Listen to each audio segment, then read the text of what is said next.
বেটি ছোট করবো না বুঝলা? ঠিক আছে 8 পিস। হ্যাঁ 8 পিস 9 পিস করে দাও। কোথাকার মাছ এটা? ভালো হবে?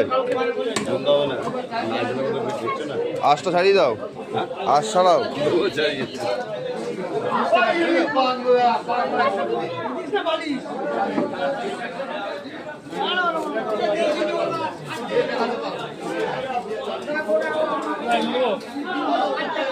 অতদিন কি করবো? ডিম খাই আমি এতদিন।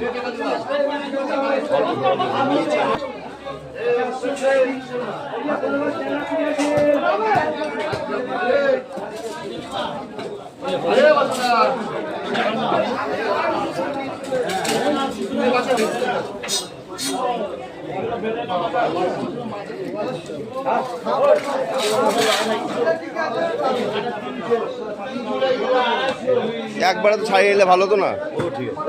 টাইম লাগছে না, আমার টাইমটা লাগছে তো। একটা একটা ছাড়িয়ে সারাদিন করলে একবার ছাড়িয়ে নিয়ে কেটে দিতে হয়ে যেত। তাও ঠিকঠাকভাবে ছাড়িয়ে দাও না, দাও।